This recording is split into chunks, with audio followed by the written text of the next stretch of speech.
नमस्कार दर्शकों, आज मैं आपको सुनाऊंगी कार्तिक मास की संपूर्ण फल देने वाली पावन पवित्र 5 कहानी। तो सुनते हैं पहली कहानी धर्मराज जी की। एक गांव में एक बुढ़िया माई रहती थी। वह बहुत ही नियम धर्म से व्रत रखा करती थी। एक दिन धर्मराज जी के घर से यमदूत उन्हें लेने आए और वह उनके साथ चलने लगी। चलते चलते एक गहरी नदी आई तो यमदूत बोले, हे माई, तुमने गायों का दान किया है। बुढ़िया माई ने मन में गाय माँ को श्रद्धा से ध्यान किया तो वह उनके समझ आ गई। तब बुढ़िया माई ने गाय का पूंछ पकड़कर नदी पार कर ली। वह यमदूतों के साथ आगे चल दी। तभी रास्ते में काले कुत्ते आ गए। यमदूत फिर से बोले, बुढ़िया माई, तुमने कभी कुत्तों को खाना खिलाया है? तब बुढ़िया माई ने कुत्तों का ध्यान किया। वह रास्ते से चले गए। यमदूतों के साथ बुढ़िया माई चलने लगी। फिर कौओं ने सिर में चोंच मारने लगे। तब यमदूत ने बोला, बुढ़िया माई, तुमने कभी ब्राह्मण की बेटी के सिर में तेल लगाया था? बुढ़िया माई ने ब्राह्मण के बेटी का ध्यान किया तो वह कौवे वहाँ से चले गए। धर्मदूतों के साथ बुढ़िया माई धर्मनगरी पहुंच गई। वहां पर चित्रगुप्त जी ने देखा और कहा, आप लोग किसे लेकर आ गए? इसके लिए आगे का द्वार बंद है। बुढ़िया माई ने पूछा, ऐसा क्यों प्रभु? तब चित्रगुप्त जी ने कहा, तुमने दान पुण्य तो बहुत किया है, लेकिन धर्मराज जी का कुछ नहीं किया, इसलिए तुम्हारे लिए आगे का द्वार बंद है। सारी बात सुनने के बाद बुढ़िया माई ने बोला, आप सिर्फ 7 दिन के लिए मुझे वापस धरती पर भेज दीजिए। मैं धर्मराज जी का व्रत कहकर सुनकर वापस आ जाऊंगी। चित्रगुप्त जी ने बुढ़िया के पुण्यों का लेखा जोखा देखकर उसे धरती पर वापस भेज दिया। अब गांव वाले उसे भूतनी समझकर अपने दरवाजे बंद कर दिए। जब वह अपने घर गई तो उसके बेटे बहू ने भी अपना दरवाजा बंद कर दिया। बुढ़िया ने कहा, मैं भूतनी नहीं हूँ, मैं तो चित्रगुप्त जी की आज्ञा से धरती पर 7 दिन के लिए वापस आई हूँ। मैं इन 7 दिनों में धर्मराज जी का व्रत करूँगी और उनकी कहानी सुनूंगी, जिससे मुझे परलोक में जगह मिल जाएगी। बुढ़िया की बात सुनकर उसके बेटे बहू ने सारी पूजा की सामग्री एकत्रित कर दी, लेकिन जब वह बुढ़िया कहानी कहती तब वह हुंकारा नहीं भरते थे। फिर वह बुढ़िया माई पड़ोसन को कहानी सुनाती और वह कहानी सुनकर हुंकारा भरती। 7 दिन के पूजा व्रत और उद्यापन के बाद जब धर्मराज जी ने बुढ़िया को लेने के लिए विमान भेजते हैं तो स्वर्ग का विमान देखकर उसके बहू बेटे के साथ सारे गांव वाले भी स्वर्ग जाने के लिए तैयार हो जाते हैं। बुढ़िया ने कहा कि तुम कहाँ तैयार हो रहे हो? मेरी कहानी तो केवल पड़ोसन सुनी है, उसी ने हुंकारा भरा है, इसलिए वह साथ जाएगी। सभी गांव वाले बुढ़िया से धर्मराज जी की कहानी सुनने का विनती करते हैं। तब बुढ़िया माई उन्हें कहानी सुनाती है। कहानी सुनने के बाद सारे ग्रामवासी विमान में बैठकर स्वर्ग लोक में जाते हैं। सबको आया देखकर धर्मराज जी कहते हैं कि मैं तो विमान सिर्फ बुढ़िया के लिए भेजा था। बुढ़िया माई कहती है, हे धर्मराज जी, जो भी मैंने पुण्य किए हैं उनमें से आधा गांव वालों को दे दीजिए। इस प्रकार धर्मराज जी सबको स्वर्ग लोक में जगह दे देते हैं। हे धर्मराज जी, जैसे बुढ़िया को स्वर्ग में जगह दिया, उसी तरह कहानी कहने वाले, सुनने वाले, हुंकारा भरने वालों को भी स्वर्ग में जगह देना। जय हो धर्मराज जी की। कार्तिक मास की दूसरी कथा, वैकुंठ चतुर्दशी की कहानी। बहुत पुरानी बात है। एक नगर में माँ बेटे रहते थे। वह बहुत ही गरीब थे। माँ जंगल से लकड़ियाँ बीन कर लाती और शहर में बेचती, और बेटा जिसका नाम भोला था वह गांव में लोगों की गाय चराता और बदले में जो उन्हें ग्वाली मिलती उसी से वह अपना घर चलाते थे। वह दोनों विष्णु भगवान के परम भक्त थे। वह दोनों वैकुंठ चतुर्दशी का व्रत बड़े ही नियम धर्म से किया करते थे। एक बार भोला ने देखा कि एक गाय जो सुनहरे रंग की है, वह गाय उनकी गायों के बीच में रहती है और चारा चरती है। लेकिन वह गाय कहाँ से आती है, कहाँ जाती है, भोला को मालूम नहीं चलता और ना ही उसे उस गाय की ग्वाली मिलती। एक दिन भोला ने इस बात का जिक्र अपनी माँ से किया। तब उसकी माँ ने कहा कि बेटा, संध्या के समय जब सभी गायें अपने अपने मालिक के पास चली जाती हैं, तब तुम उस गाय के पीछे पीछे जाना और जब वह गाय अपने मालिक के घर में जाए तब उनसे ग्वाली मांग लेना। दूसरे दिन भोला ने ऐसा ही किया। संध्या के समय जब गाय अपने घर की ओर जाने लगी, तब भोला सुनहरी गाय की पूंछ पकड़कर उसके साथ जाने लगा। भोला को तो पता ही नहीं चला कि वह बैकुंठ में पहुंच गई, जहां भगवान विष्णु विराजमान थे। तब भगवान विष्णु ने पूछा, अरे भाई, तुम कौन हो और यहाँ कैसे पहुँचे? तब भोला ने पूरी बात बताई कि आपकी गाय चारा चरती है, लेकिन मुझे उसकी ग्वाली नहीं मिलती है। मैं ग्वाली लेने आया हूँ। भगवान विष्णु और माता लक्ष्मी को उसके भोलेपन पर बहुत हंसी आई। भगवान ने कहा, मांगो, तुम्हें क्या चाहिए? तब भोला ने कहा कि मुझे मेरी मेहनत का ग्वाली दे दीजिए और ज़्यादा कुछ नहीं चाहिए। तब भगवान विष्णु ने भोला को एक कढ़ाई दी और कहा कि तुम वापिस इस गाय की पूंछ पकड़कर चले जाओ। भोला ने ऐसा ही किया। घर आने के बाद उसने कढ़ाई रसोई में रख दी। उसकी माँ ने कढ़ाई को मांजकर रख दिया। थोड़ी देर बाद जब उसकी माँ रसोई में गई तो देखती है कि कई तरह के पकवान रखे हुए हैं। अब भोला और भोला की माँ समझ चुके थे कि यह सब कुछ भगवान विष्णु की कृपा से हो रहा है। उनका घर अन्न से भर गया। भोला की माँ बचा हुआ खाना गरीबों को दे देती थी। उसी नगर के राजा के घर से भी उन गरीबों को खाना मिलता था। एक दिन एक गरीब औरत ने राजा के एक दासी से कहा, राज दरबार से बासी रोटियां आती हैं और इसी नगर के एक माँ बेटे रहते हैं। उनके यहाँ तो अनेक और ताज़ा भोजन मिलते हैं। दासी ने यह बात राजा और रानी से कही। तब राजा और रानी ने उस गरीब औरत से पूछा। तब गरीब औरत ने पूरी बात बताई। राजा ने सिपाहियों को भेजकर भोला और उसकी माँ को राज दरबार में बुलाया और पूरी बात जाननी चाहिए। तब भोला ने पूरी बात बता दी। राजा ने कहा कि वह कढ़ाई तो राज दरबार में होनी चाहिए और भोला से कढ़ाई ले लिया। पर राज दरबार के रसोई में उस कढ़ाई में से कुछ भी पकवान नहीं निकलता। राजा ने भोला को बुलवाया और कहा कि तुमने कढ़ाई बदल ली है। इस कढ़ाई में से तो कुछ भी खाने का सामान नहीं निकलता है। तब भोला ने कहा कि राजा जी, अगर आपको विश्वास नहीं है तो आप मेरे साथ इस कढ़ाई का चमत्कार मेरे घर पर देखिए। फिर राजा अपने मंत्रियों के साथ भोला के घर आ गए। जैसे ही भोला ने अपने घर की रसोई में उस कढ़ाई को रखा तो वहाँ तरह तरह के पकवान बनकर आने लगे। अब तो राजा को भी पूरा विश्वास हो गया। तब राजा ने पूरे नगर में ढिढोरा पिटवा दिया कि सभी विष्णु भगवान की पूजा अर्चना किया करेंगे और कार्तिक मास के वैकुंठ चतुर्दशी का व्रत और स्नान किया करेंगे। इस प्रकार पूरे राज्य के लोगों ने कार्तिक माह में स्नान किया और विष्णु भगवान की पूजा की, वैकुंठ चतुर्दशी का व्रत किया, कथा किया। इस पुण्य के वजह से राजा के राज्य में सभी अमन चमन से रहने लगे। हे विष्णु भगवान, जैसी कृपा उन सब पर की वैसे ही हम सब पर भी करना। जय हो विष्णु भगवान की। अब सुनते हैं तीसरी कथा, तुलसी माता की। एक बार की बात है, एक गांव में ननद और भौजाई रहती थी। घर के सभी लोग बेटी को बहुत लाड से रखते थे, परंतु उसकी भाभी अपनी ननद से बहुत जलती थी। एक दिन बहू ने अपने सास से कहा, माँ जी, आप अपनी बेटी से घर का काम काज क्यों नहीं कराती? पराए घर जाएगी तो बहुत दुख पाएगी।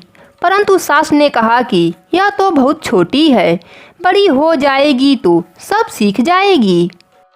बेटी का नाम रानी था। वह जब से समझदार हुई थी तभी से तुलसी जी का पूजा किया करती थी। सुबह तुलसी सींचती और शाम को घी का दीपक लगाती। तुलसी जी का पूजा करने के बाद ही भोजन करती। रानी तुलसी जी से प्रार्थना करती, हे माँ, सोने का लोटा दो और लड्डुअन का थार दो। इस प्रकार सोने का लोटा और लड्डुअन का थार आ जाता। रानी वह ले जाकर अपने माँ को दे देती थी।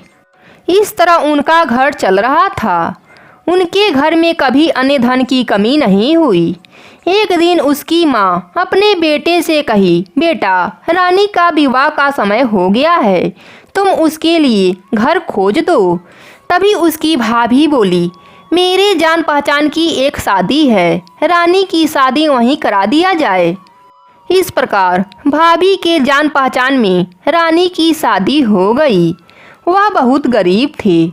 सुबह हुआ तो रानी ने अपने सास से कहा, मैं पहले तुलसी जी का पूजा करूंगी, उसके बाद ही अन्न ग्रहण करूंगी। सास बोली, हमारे यहाँ तो तुलसी का पौधा नहीं है। रानी को उसके ननद के साथ पड़ोस में लगी तुलसी के पौधे के पास भेज दिया।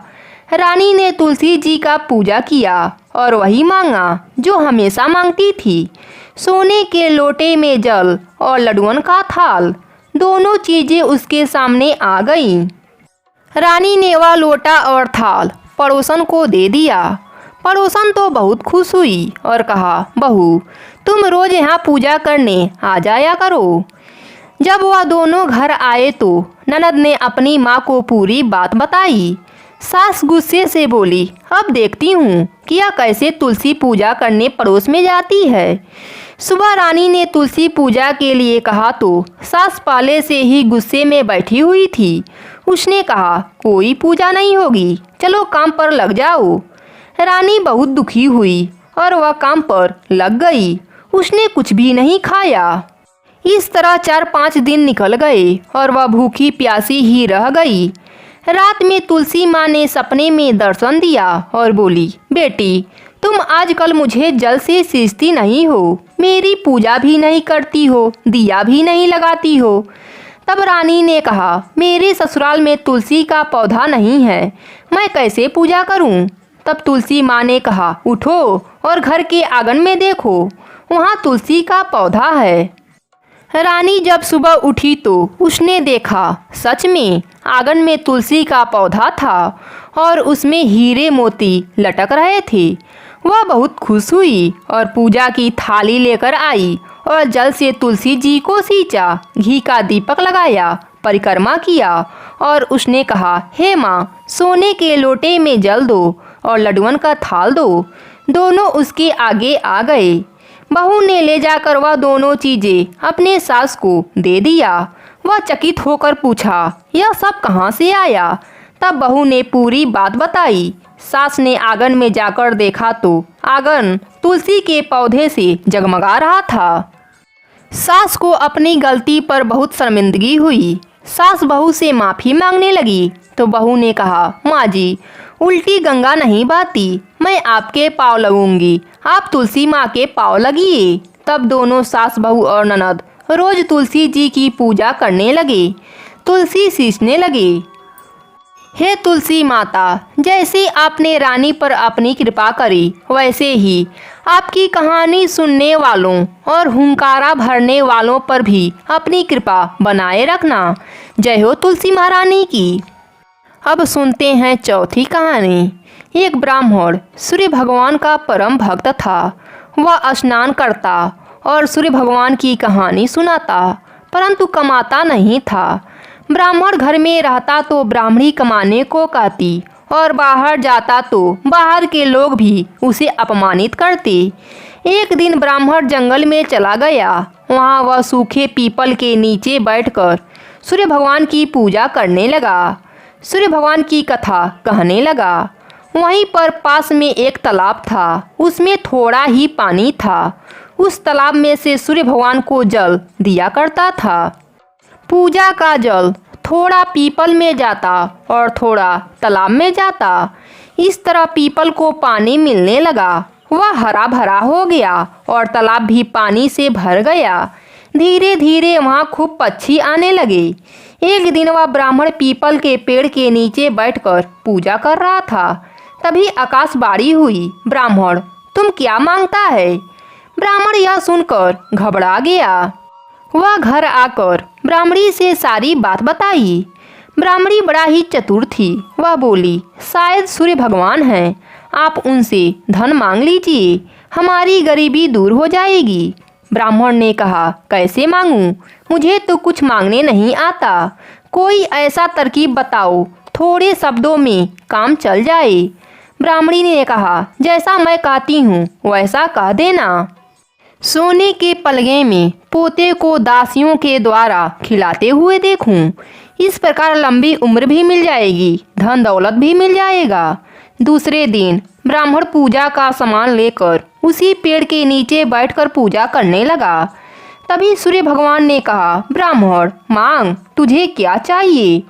जैसा ब्राह्मणी ने कहा था वैसा ही ब्राह्मण बोला। सूर्य भगवान ने तथास्तु बोला। ब्राह्मण जब घर आया तो उसका झोपड़ा महल में बदल गया था।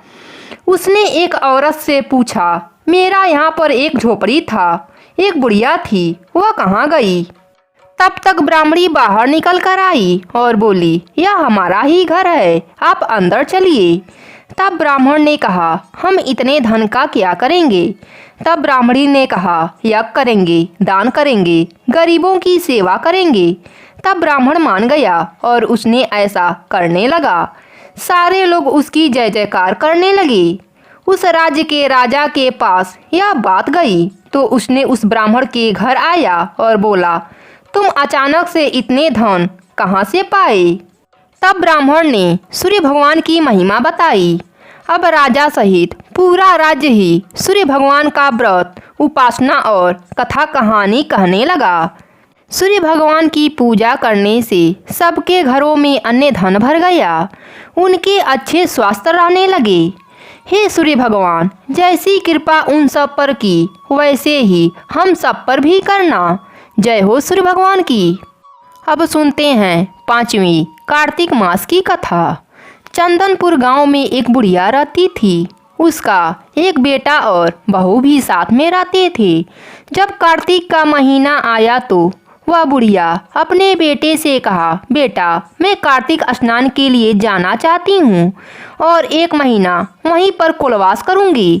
यह सुनकर उसके बेटे ने कहा, ठीक है माँ, मैं आपको छोड़ आऊँगा।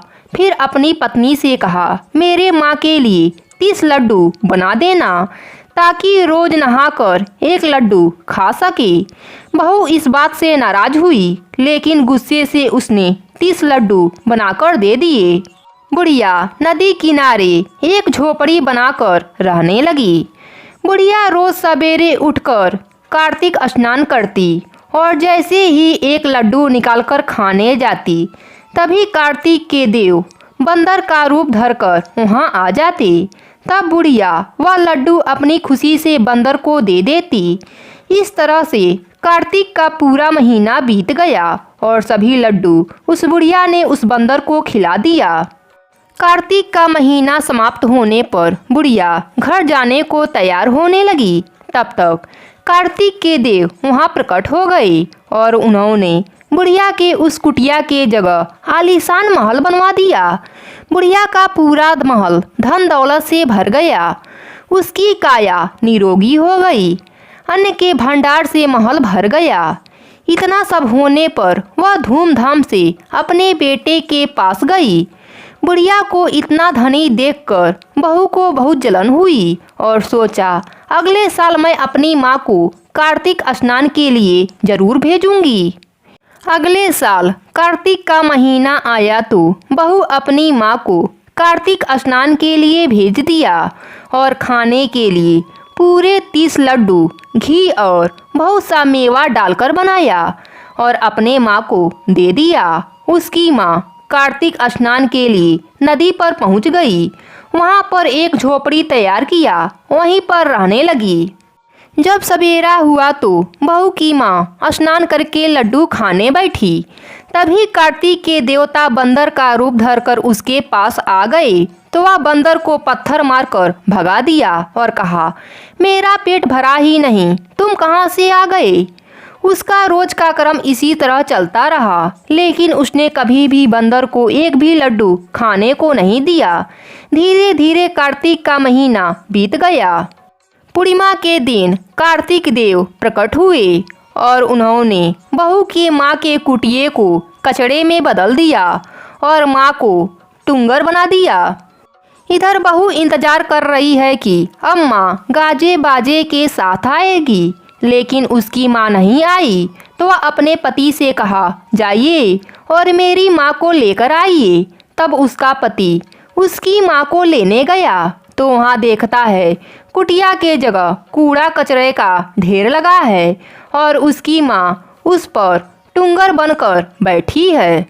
लड़के को देखकर कार्तिक के देव प्रकट हुए और बोले, बेटा, तुम्हारी माँ ने सच्चे मन से कार्तिक का स्नान किया, पूजा किया और कथाएं की, इसलिए तुम्हारी माँ पर मैं अत्यंत प्रसन्न होकर उसे आशीर्वाद दिया। लेकिन तुम्हारी सास पापी मन से यह कार्य किया और कार्तिक महीने में बेटी के घर का अन्न खाया, इसलिए मैं इससे बहुत नाराज हूँ। इस कारण यह डुग्गर बन गई है। हे कार्तिक के देव, जैसे आपने बुढ़िया माई पर अपनी कृपा बरसाई, वैसे ही इस कहानी को कहने वाले, सुनने वाले, हुंकारा भरने वालों पर भी अपनी कृपा बरसाना। जय हो कार्तिक देव की।